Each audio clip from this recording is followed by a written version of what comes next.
Thank you so much, Dr. Jabareen. That was an excellent speech. Thank you so much, Mr. Peled. If it's okay with you, we can proceed to the discussion. I have a first question for you, Dr. Jabareen. How do you work around the censorship in the Knesset? So what issues can you tackle? How has your experience been at the Knesset?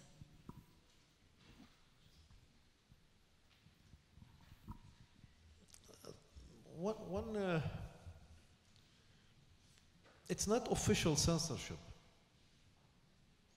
But when you have the law that says that if you negate Israel as a Jewish state, you might be disqualified, I mean, this is against any notion of freedom of expression and democracy. I mean, how come you tell people what to think, what you are allowed to present? So it's kind of like if I advocate very strongly the issue of a binational state, I might be disqualified. So that, I mean, doesn't make any sense in a political, in a political situation where the whole point is about basically presenting ideas and presenting competing ideas. But one of the major challenges that I have been facing in my last 2 years in the Knesset is the fact that some of the basic facts that I know and that are recognized by the international community are now being challenged by the right wing. So one of the leading example, which is definitely the main example, is the status of the West Bank, for example, and the status of the settlements. Until a few years ago, I mean, it would be common that to argue that settlements are against international law. And people will tell you, well, maybe it's against international law, but that's fine. That's part of our plans, etc., etc. But now people are starting in the right wing to question this argument itself, that it's not clear anymore that it's against international law. And when the annexation law that was passed by the Knesset a few months ago, the argument was not that the government is willing to find a solution to some of the illegal building in the settlements. That was not the discussion. The discussion in the Knesset was about the need to annex Area Cs to Israel, openly, clearly. And Area Cs are over 60% of the West Bank. So leading ministers and leading decision makers within the Israeli government would stand in the Knesset and say, we would like to annex Area Cs to Israel.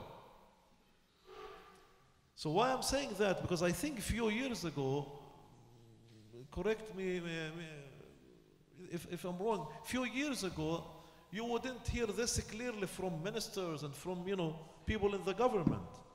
They would act like this, and they would enlarge settlements and continue to build. But they wouldn't say that we would like to annex Area Cs and we are against Palestinian state, etc., etc. So what I'm saying is now this is very clear, very, very open. And you have ministers not just saying that they are against Palestinian state in 1967 borders, but they are saying that there is no Palestinian people. And that's exactly what I was discussing about the Balfour Declaration, that there is no Palestinian people who is entitled to a state. I mean, the argument about there is no Palestinian people is an argument that says that there is no national right for Palestinian as a people to have a state. So what we are remained with, this is exactly what I said. We are remained with some kind of like self-ruling, maybe some kind of like municipal ruling in the main Palestinian cities, but even that would be on less than 10% of historical Palestine. Because the understanding is that that would happen only in the main Palestinian cities, and Area Cs would be annexed to Israel. And one of the ministers in this government says that I know that in the area Cs there are about 100,000 Palestinians, and I have no problems to give them Israeli residency. So they are in a position now even to think about solution for Palestinians who live in area Cs. So that's the new reality that we are now facing in the Knesset. That the issues of racism and issues of apartheid are not hidden anymore. They are now open. They are clear. That's why I try to speak to people in the international community, with the AU people, with the UN people, saying, well, look at this government. It says that it's against two-state solution 1967. So what you are waiting for? In the past, they said Netanyahu said, well, two-state solution might be acceptable, not saying 1967. So at least there was some kind of like declaration, what's the vision? But now that the government is saying clearly that they are against that, so what is the world is waiting for? And here when we come to the BDS, if nothing is working, if no other tool is being enough strong to protect the Palestinian, what remained from the Palestinian right, the 22% of their historical land. So you have to think about the BDS as something that was successfully used in South Africa and could be successfully used in the case of Israel-Palestine. So would you think that BDS is the most effective method of resistance right now available to the Palestinians and to the community? And under the current situation, yes. I mean, one of the leading tools. Because you need to pressure Israel to act differently. Especially that the official position of Israel is not accepting the idea of a two-state solution. So now you need a tool to basically dictate something that it's in consensus within the international community. It's not just the Palestinian point of view. Now it's the international community point of view. And it's the international law point of view. Now, going back to what you said about how hawkish the Israeli government is right now, with Netanyahu being probably one of the most right-wing prime ministers that Israel has had, what's the future, in your view, of Arab Israelis in the Knesset? Do you think their time is limited and that the Israeli government will take a decision to throw the Palestinians out? There is an ongoing attempt by the Israeli government to limit the political maneuver of the Arab representation in the Knesset. And by the way, one of the laws that it's now being presented, that if you as an MK advocate BDS, you might be disqualified. You are not supposed to take part in seminars or in conferences that call for BDS. And there is a new law that was adopted a few months ago. For the first time ever, the Knesset took the authority to expel MK. To expel MK that was elected. If there is a majority of 90 MKs, 90 out of 120.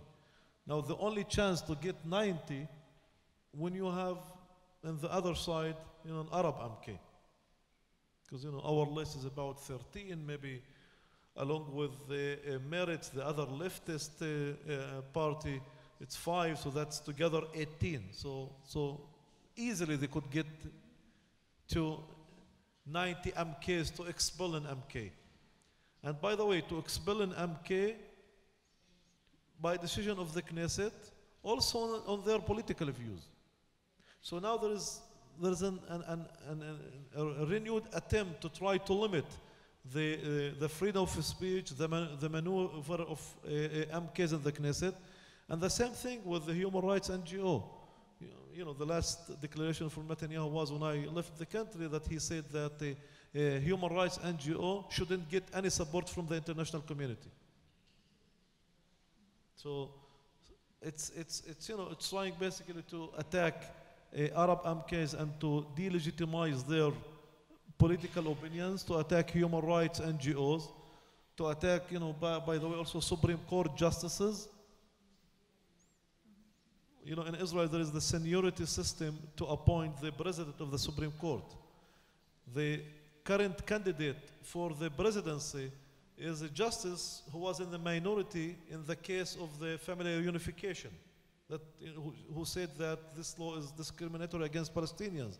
For that reason, now the government is not willing to appoint her as a president of the Supreme Court. So there is also an attack on the limited power that the Supreme Court in Israel has been expressing in the last few years. With that going on at the same time, there's a feeling that the One Democratic State movement is gaining momentum, whether it's within Israel and the occupied territories or in the rest of the world.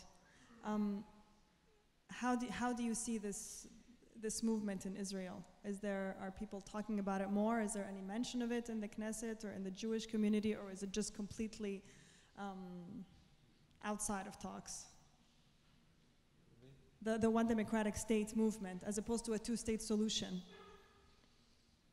I mean, not under the current situation in Israel, unfortunately. And just think about the fact that today Palestinians in Israel are about 20%, and even though that we are relatively, small minority, we can't really threat the political hegemony of the Jewish majority. Even under this situation, we are in a continued attack to delegitimize our rights and not recognizing our rights. So think about the fact that the Israeli leaders will be open to give rights when Palestinians are 50% or 55%. So unfortunately, this issue now is not really part of the political discourse. Definitely not among the Jewish community. And when we talk about Hamas in the Gaza Strip and the Palestinian Authority in the West Bank, is there any cooperation within these groups with the Arab members of the Knesset? Or is that completely disconnected? Well, when it comes to Hamas, definitely it's an illegal, cooperation. So. Even some charity work that was done by the Islamic movement within Israel was considered as, supporting terror activities. So the Islamic movement in Israel was banned and was outlawed and was considered as a terrorist group. And it's, like in my neighborhood, many of my neighbors who were, in the Islamic movement, and I know about their daily work, charity work, helping families, helping orphans, they were declared kind of like as, helping, a terrorist and engaging in terrorist activities. When it comes to the Palestinian Authority, we are in, ongoing, communications, try, to work together on issues like the issue of the rights of the prisoners in the last hunger strike. But also there are some legal limits, in this kind of work. And because of this work, there is a lot of attacks on us as an MKs. For example, whenever we have a declaration in support of the strike of the Palestinian prisoners, automatically we will be referred to by right-wing MKs that we are supporting terrorists or that we are protecting terrorists. So that's an immediate accusation by the right wing. And again, I can ask this question to both of you. In light of the current situation and the hawkish government, do you see an end in sight, or do you see something that would change the situation and where there would be an outcome to the conflict? What do you think is the outcome to the conflict in the next 20 years? It's a very loaded question, but I want to know your opinion. Well, I think I mentioned that in my talk. I think the outcome of the conflict has been determined for a very long time. Israel established a single state over all of Palestine with exclusive rights for people like myself. at the expense of Palestinians. That, besides being immoral and unjust, is not sustainable. The Palestinians are already a majority over all of historic Palestine. 2 million people without water and without medicine living in Gaza. The situation in Jerusalem is intolerable. Palestinians living in Jerusalem with this quasi, whatever it's called, residency. People who have been living in Jerusalem since the days of Salah ad-Din have less rights than me, and my grandparents immigrated, you know, from Russia. So it makes absolutely no sense, and I don't think it's sustainable. I think the state institutions, the Zionist state institutions, are already falling apart. The three pillars of the Zionist state, which were the healthcare, education, and the security forces, are all crumbling. They're all corrupt. They're all bankrupt. And again, this is not sustainable. And I think it's only a matter of very short time before the whole thing collapses. And on top of that, we've got the strengthening of the BDS movement. Even with Israel's attempt to equate BDS with terrorism, they're losing. They're frantically going into colleges and universities in the US. They're frantically talking to American politicians to pass anti-BDS laws, and it's all falling apart. It's useless. The BDS call is becoming stronger. More and more groups and churches and colleges are supporting the BDS campaign against Hewlett-Packard, against HP. I have a friend who's a reverend, who's a preacher at a black church, a very big black church in Washington, D.C. They declared themselves HP-free. So I mean, more and more Christians are coming to Palestine, not because they're looking for Jesus, but because they want to find out how they can help Palestinians and how they can move forward. So I think the end is predetermined. I think it's going to be very similar to what happened in South Africa, when it might be Netanyahu or it might be somebody else who steps up one day, like de Klerk did in South Africa, and declares that all the prisoners will be freed unconditionally. The occupation, the military operation will end in the West Bank and Gaza, and free and fair elections will be called, and that's going to be the end of it. Exactly what will bring that about, of course, nobody knows, but I think it's within sight. I'd be very surprised if it takes more than 10 years. That's hopeful.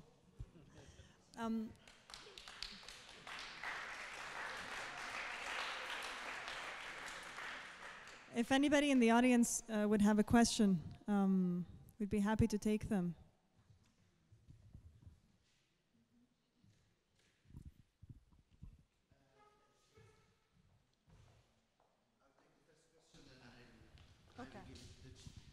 Okay. I have a question to Mr. Peled. It wonders me how you came to your view, as you have been raised in a Zionist family. So it is very difficult to change the view when you grew up in another context. Please. Well, there's a short answer and there's a long answer. The long answer is in the book. So give me the middle one. You have to read the book if you want the long answer. The short answer is I met Palestinians. So I grew up, you know, the subtitle of the book is called The General Son, but the subtitle of the book is A Journey of an Israeli in Palestine. What does that mean? It's Palestine, first of all, Palestine and Israel is the same place. And it's a very small place. So what's the journey? I mean, it's a very short journey geographically. But when you grow up as the colonizer, when you grow up as the privileged white colonizer, even if geographically the oppressed colonized are very nearby, which they are, the Palestinians and Jewish communities are very close geographically, because the division is so deep, because the segregation and the racism are so effective. You know, I grew up in Jerusalem, I never met Palestinians. I met Palestinians in America for the first time. I mean, I saw Palestinians. I never met Palestinians. So I embarked on that journey to meet Palestinians. It started in the US, actually. And then I took the very courageous step and I drove to al-Fahim. Very big step it was to drive in al-Fahim and ask for directions. And in Nazareth, which is absurd because this is within Israel, you know, what I used to call Israel proper, which is 1948 Palestine. Then I drove to the West Bank, and then I was sure I was going to die. I describe it in the book, my first trip by myself driving to the West Bank, to a small village called Bil'ain, which is where they have the weekly protests. All I saw, I didn't see the olive trees, I didn't see the beautiful landscape, I only saw Arabs waiting to kill me, you know? So, but I took that journey because it didn't, the fear and the propaganda didn't make sense. And so that's how I ended up reaching the conclusions and with such determination, basically meeting Palestinians, taking that step and meeting Palestinians. Thank you. Other questions, please? Yes, question to both. After the Nakba, there was a concept of transfer. There were ideas of transferring Palestinians away from Israel. There was a concept of transferring Palestinians. Transferring the Palestinian minority outside of Israel. They tried to send them to Libya, and there were a lot of concepts. This has disappeared in the last year, but in view of the Netanyahu policy and the idea of annexing the West Bank and all the radical policy, you think there's a chance that such a policy should be revived? And how do you, if such things happens, how do you see the reaction of international community? Don't let's speak about Trump and the USA, but the EU, for instance.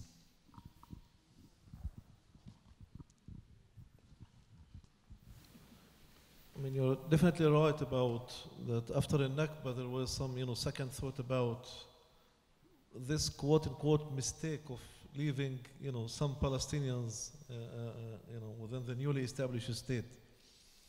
And there were some, plans to transfer, our community even to Argentina.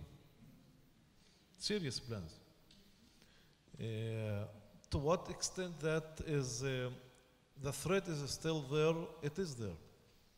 When the Minister of Defense in Israel, Avigdor Lieberman, says clearly, I don't know if you know this, but when he said that we can't accept the establishment of Palestinian state in the West Bank with no Jews, and Israel will continue to live with 20% who are Palestinians, our community. So he said that plans should include transfer. He used transfer, that's the English word, but the word in Hebrew's list maybe he didn't use the word transfer. Moving population and changing borders. So it was not about just changing borders, but also the idea of moving population, which is definitely means a transfer. So I think that the threat is there, and we feel that the threat is there. Especially that they are trying, to cover it with saying that it's not about moving you physically from your land, but it's about changing the borders. But changing the borders would, disconnect us from our, historical lands and historical people and historical homeland. Something that we are finding very hard to try to convey this message to the Jewish public. That our connection also to Jaffa and to Akka and to Lid and to Ramle, no less than it's to Nablus and Jenin and etc. So it's not about changing the borders as the the Israeli government is trying to present it. Is basically an actual transfer that would disconnect us from our people and from our extended lands and extended community within Israel proper.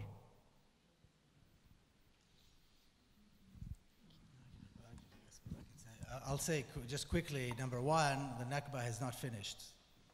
So I think it's important to state that the Nakba, the catastrophe, began in 1948. It hasn't finished yet. It's still going on. And the transfer, perhaps the transfer where they put people in trucks and drive them away, while they would do it, I think, immediately if they could, is a threat, but maybe is not happening right now. But there is a transfer going on when you look at the ethnic cleansing in Jerusalem, when you look at the racist laws that we heard about earlier. This is all an attempt to make sure that people can't come back, and couples who are married from different parts of Palestine cannot live in Palestine, so they have to eventually leave and go somewhere else. This is all part and parcel of the transfer. And the massacre of Kufr Qassam, which we heard about as well, was one such attempt. I don't know if you know the history, but when the massacre of Kufr Qassam happened, it didn't happen as planned, because there should have been massacres in several villages and hundreds of thousands should have been fleeing. For some reason, the massacre only took place in one village and nobody fled. And so the intent, I believe, to get rid of the Palestinians is very much alive, and the danger for Palestinians is absolutely imminent. What hinders them to do it? I'm sorry? What are the obstacles to do it for them? Well, this is the obstacle. This is the obstacle. This is why they're not doing it. If they could, they'd put them on trucks, but they're doing it, but in just a slower way. And the idea to annex Area C it's also a part of that. You know, they're going to make life is already practically impossible. They'll make it worse, so the Palestinians do leave. I think it's important to realize also that the Zionist plan is a 100-year plan. In other words, we, the Zionists, in quotation marks, we're going to get rid of these Arabs one way or another. And we're going to do it, some by killing, some by denying them water, some by making life miserable, some by not allowing them to return. I mean, there are various ways in which this works. And the only reason there is some semblance of safety, very small semblance of safety for Palestinians, is because of the international community. It's because of this. Hi, I have one question concerning I'm here. Concerning the impact of the Arabic Spring. I mean, since 2012, I mean, what's happened in Egypt, let's say in Syria, in Libya and Yemen recently. How is the impact of these changes on the life of let's say inside Palestinian in Israel? I mean, what is happening there? How the people are looking to these events, how the laws are changing if we consider these events. I'm not sure what you said, Mr. The representative of the BDS, that in 10 years things will go in the direction that you mentioned. I have the feeling that the things will go in the other direction, because all the countries, I mean, in the neighborhood of Israel, they are like collapsing, which make like Israel more stronger. This is, I don't know, this is my opinion, but okay. my question, I mean, the point that I'm trying to reach with my question is how the Palestinian inside Israel, they are looking for these events in related to Arabic Springs. Thank you. Generally speaking, the events in the Arab world since 2011 didn't serve definitely the Palestinian cause, because many of the focus, many of the international focus and international work and international energy has been channeled into Syria and Libya and still going on. And it was more difficult for Palestinians to still keep their issues alive among all these developments, and to attract the attention of the international community. Just one example to give you, even the Red Cross in Israel and Palestine, who was basically responsible for arranging visits of Palestinian families into the Palestinian prisoners in Israel, decided to cut, the numbers of these visits, saying that I will need these resources to invest, in the Arab countries, at the expense definitely of Palestinians. When it comes to Palestinians in Israel, I think one of negative ramification of the events in the Arab world is that it added to the internal discussion and the internal split of the community. People are very emotional about what's going on in Syria, but there is a deep split in our community. Some of our community are very passionate about Bashar al-Assad and see him as a corner stone for the resistance, along with Hezbollah, etc. And others are saying that he is a murderer. And this strong division has resulted in some of internal tension within the community. But luckily, I think we were successful in trying to to contain these differences, and still work together. There is an umbrella group that unify all political parties within the Arab Palestinian community in Israel. We call it the High Follow-up Committee on the Arab Affairs in Israel. So the challenges were there. Sometimes it's very difficult to deal with the internal discussions and tension among about what's going on in the Arab world. But luckily, so far, we were able to contain that. Okay, I think we'll take one more question. Anyone? Yes, sure.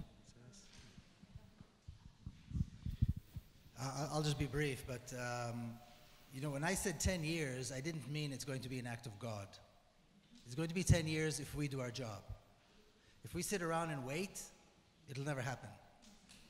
So it's up to us to make it happen. I believe it can be done. I think all the cards are in the right place for it to happen. But if we sit and wait, nothing's going to happen. So it's incumbent upon us to make it happen in the next 10 years. In a way, it's a bit of a challenge, I think, for everybody to get up and act a little bit more, or a great deal more, be more active. There used to be a list of countries that Israel called the Refusal Front, Hazit Saruv. Now, I'll share with you the list of the countries and see what happened to those countries. These are countries that Israel didn't like and wouldn't discuss, wouldn't cooperate or collaborate with Israel. Iraq, Libya, Syria, Yemen. You think it's a coincidence that they're all smashed and gone? On the other hand, you've got the regimes that are the good, moderate regimes. And we look at Egypt and Jordan, and of course not all the Gulf states anymore, but some of them, Saudi Arabia and so on. So I think that has a great deal to do with what is happening. I mean, the state of Israel has a great deal to do with what is happening around the other world, in the countries that are around it. And I think it's something important for us to keep in mind in terms of how destabilizing Israel is.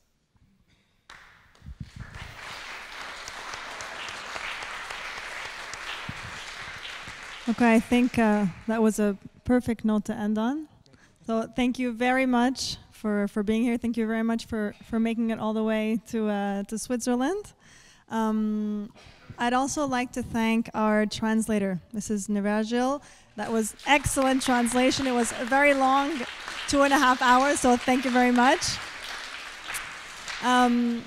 Of course, the GSP runs on donations, so we would be very grateful if you'd like to contribute anything. There'll be collection baskets at the door, so please help us out if you can, in any way you can. And one more thing, we have a lot of copies of Miko Peled's book in German and also in English, and he'll be signing them over here, so please feel free to come by the table. Thank you very much again. Have a great evening.